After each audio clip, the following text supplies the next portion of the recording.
Muy buenas a todos, seguidores de Kindrak. Sed bienvenidos a la videoreseña de Sagrada. Yo soy Cristian Becerra, de la asociación El Dado Dorado de Viladecans, y seré vuestro anfitrión. Sagrada es un juego abstracto de colocación de dados al que pueden jugar de 1 a 4 jugadores, con una edad mínima requerida de 13 años en adelante y cuyas partidas duran de entre 30 y 45 minutos. Bien, esto que veis aquí sería un ejemplo de partida preparada para 2 jugadores. Cada uno dispondrá de su tablero de marco de vitral, al que le deben insertar una de las 2 cartas de patrón que se les dará a cada uno. De las 2 cartas de patrón eligen también la cara que quieren utilizar. En este caso de aquí, ¿vale? El jugador ha decidido quedarse con esta, y si os fijáis abajo a la derecha hay unas bolitas. Estas bolitas es la cantidad de fichas de donativo que el jugador debe coger de la reserva, que en este caso son 4. Y en este otro caso de aquí son 3. A continuación, cada jugador dispondrá también de su carta de objetivo privado, que son las que tienen el dado de color gris por detrás. Estas cartas indican qué color de dado le dará puntos a ese jugador al final de la partida. Por ejemplo, el jugador del vitral rojo recibirá puntos por los dados amarillos. Estas deben permanecer en secreto. También se desplegará de las 12 cartas de herramienta que hay en total, se dejarán a la vista 3. Y estas cartas son ayudas que los jugadores pueden utilizar a lo largo de la partida, como por ejemplo modificar resultados de los dados, devolver uno a la bolsa para sacar otro. Esto ya cada carta es un mundo. Y por último, de las 10 cartas de objetivo público, que son estas de aquí, las que tienen el dado de color azul por detrás, se sacan 3 y estas otorgan puntos al final de la partida cumpliendo las condiciones. Y esto ya lo veréis al final cuando explique cómo se puntúa. Una partida sagrada dura 10 rondas. En la primera ronda, el jugador inicial se puede determinar al azar, o bien puede ser aquel que haya visitado más recientemente una catedral. Vamos a suponer, en nuestro ejemplo, que el jugador inicial es el que tiene el tablero rojo.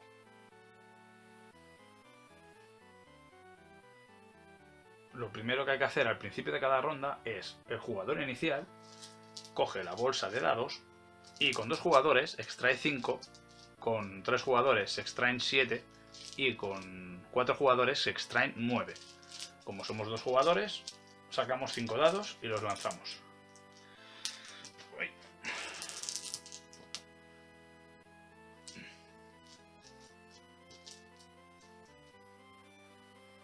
Una vez el jugador inicial ha lanzado los dados, cada jugador realiza un turno siguiendo el sentido de las agujas del reloj.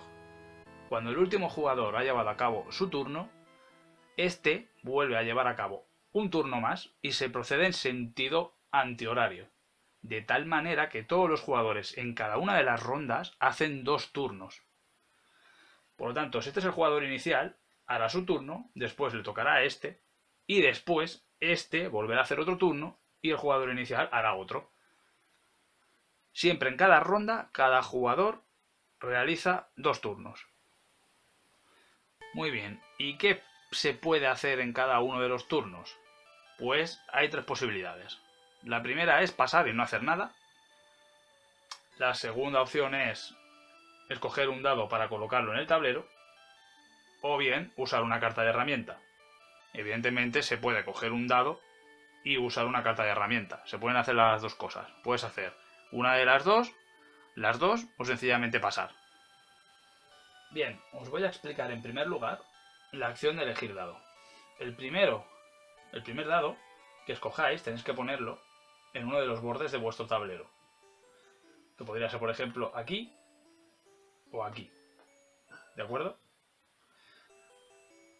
Por consiguiente, hay que tener en cuenta que hay casillas que exigen colores. Por ejemplo, aquí uno amarillo y aquí otro amarillo. Entonces este dado podría ir perfectamente aquí. También, si os fijáis bien, hay casillas que exigen números. Aquí, por ejemplo, te está pidiendo un 3. Este 3 encajaría perfectamente. Y además, este 2 también va de lujo para este dado.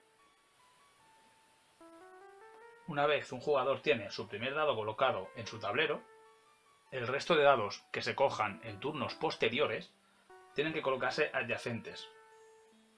¿De acuerdo? Ya sea en horizontal, vertical o en diagonal. Pero ojo, porque en horizontal y vertical hay restricciones. Que nunca pueden haber dos dados del mismo color adyacentes, ni dos números iguales adyacentes. Por lo tanto, este 3 lila no podría estar al lado de este 6 lila. ¿Por qué? Porque son del mismo color.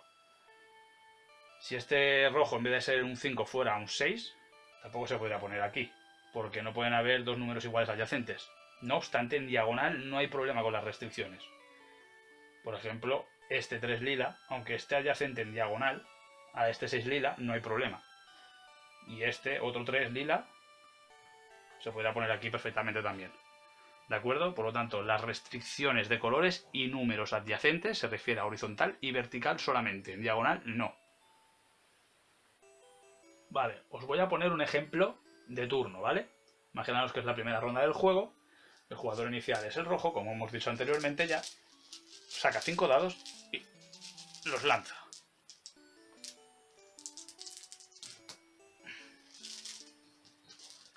Y va a decidir quedarse, por ejemplo, con este 4, que es de color azul, y lo va a poner en una casilla azul. Ahora, el siguiente, en sentido horario, sería este jugador. Se va a quedar con, por ejemplo, el 4 lila, que lo va a colocar en esta casilla lila. Como este ha sido el último jugador en actuar, vuelve a hacer otro turno y se procede en sentido antihorario. Por lo tanto, este vuelve a coger otro dado, que por ejemplo va a ser este 3, y lo va a poner aquí. Y ahora este otro jugador decide quedarse con el amarillo, que lo va a poner en la casilla amarilla. Una vez cada jugador ha tenido la oportunidad de llevar a cabo 2 turnos, la ronda finaliza. El dado que sobra pasa a ocupar el siguiente espacio libre en el marcador de ronda. En este caso es el espacio numerado con el número 1 porque es la primera ronda de la partida. Por lo tanto, ponemos el dado sobre dicho espacio. Por consiguiente, el jugador inicial pasa a ser el siguiente jugador en sentido horario. Si al final de la ronda ha sobrado más de un dado, todos los dados sobrantes pasan a ocupar el siguiente espacio libre del marcador de ronda, tal que así.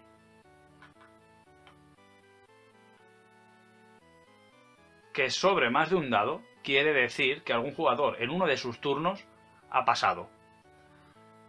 Hacer la acción, si se le puede llamar como tal, de pasar, implica el no coger un dado. Y el no coger un dado significa el no llenar uno de los huecos del tablero del jugador. Al final de la partida, cada hueco vacío es un punto negativo, así que normalmente los jugadores no suelen pasar por voluntad propia, sino cuando es necesariamente debido a una obligación. Y esa obligación viene determinada por las restricciones que hemos comentado anteriormente, de que no puede haber nunca dos dados del mismo color adyacentes en ortogonal, ni dos dados del mismo número adyacentes también en ortogonal.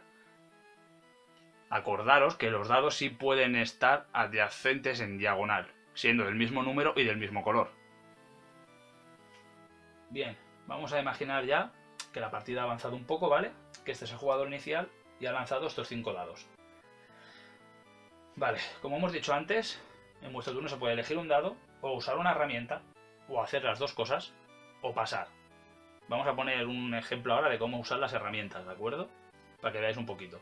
La primera vez que se usa una herramienta se paga una ficha de donativo.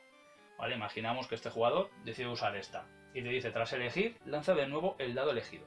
Por ejemplo, imaginamos, ¿eh? Ahora mismo es un poco inútil usar las herramientas, es simplemente para que veáis cómo funciona. Y elige este y según la carta hay que volver a lanzar. Vale, pues le sale un 3. Te dice, si no lo puedes colocar, devuélvelo a la bolsa de dados. Bueno, pero en este caso sí que lo podemos colocar. Por lo tanto, lo vamos a poner, por ejemplo, aquí. En este espacio que está designado precisamente a un 3. La siguiente vez que esta carta se quisiera usar, hay que pagar 2 fichas de donativo, no una. Por lo tanto, la primera vez que se usa cada carta de herramienta es una ficha de donativo, pero a partir de ahí, cada vez que se vuelvan a usar, hay que poner 2 siempre. Por poner otro ejemplo, le tocaría ahora a este jugador, al del vitral rojo, y decide, pues, coger el dado azul. Y mira, porque le apetece, va a usar esto. Esta carta de herramienta que dice, tras elegir, incrementa o reduce el valor del dado elegido en 1. O sea, esto podrá convertirlo en un 2 o en un hermoso 4. Lo va a pasar a un 4. Y lo va a poner, pues aquí que puede, que no tiene ningún número 4 adyacente. Ahora le volverá a tocar a él, ¿vale? Y si quisiera, por ejemplo, usar esta herramienta, tendría que pagar 2 fichas de donativo, o esta, pues otras 2 fichas. Si quisiera usar esta, solamente tendría que pagar una. Pero no va a usar ninguna. Ya hemos visto cómo funciona. Va a elegir este dado, lo va a poner aquí mismo, y ahora le tocaría a este otro, y va a decidir poner este 4 aquí arriba. El dado sobrante se coloca en el siguiente espacio vacío del marcador de ronda, y la bolsa vuelve a rotar al siguiente jugador en sentido horario.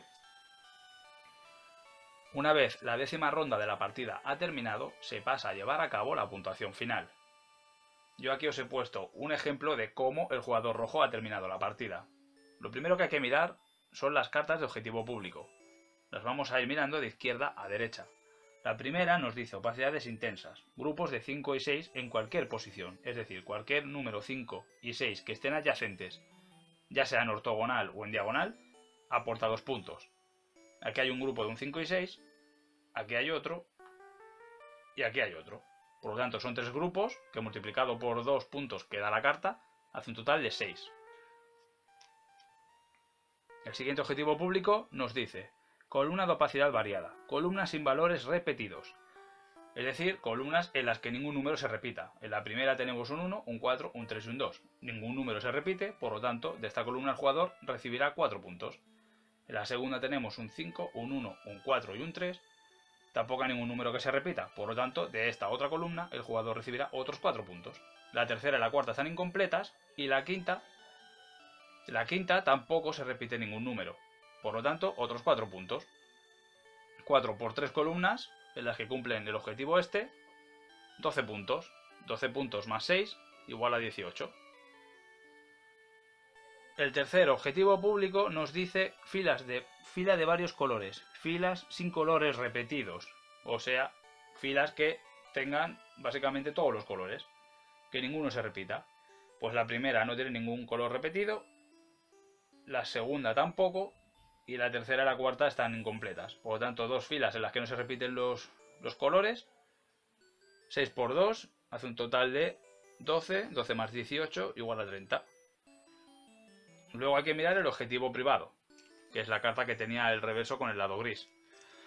Que en este caso dice suma de los valores de los dados amarillos. Pues sumamos los valores amarillos, o sea, los valores de los dados amarillos. 1 más 3, 4, 4 más 3, 4 más 3, 7, estoy espeso. 7 más 5, 12 y 12 más 5, 17. Pues 17 más 30 hace un total de 47. Luego cada ficha de donativo aporta un punto cada una, 50, y cada hueco vacío resta un punto, por lo tanto, a 48. El jugador rojo ha acabado la partida con 48 puntos. Seguidores de Kindrak, hasta aquí la videoreseña de Sagrada.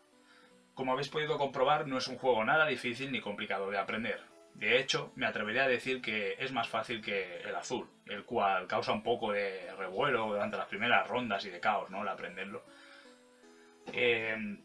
Como gracia que tiene Sagrada es básicamente intentar conseguir rellenar vuestro tablero, intentando no dejar huecos vacíos, a la vez que cogéis los dados pertinentes e intentáis hacer cada una de las cartas de objetivo público, que al final de lo que se trata es de intentar conseguir el mayor número posible de puntos, ¿no? De hecho, si no usáis cartas de herramienta, casi que mejor incluso, ¿no?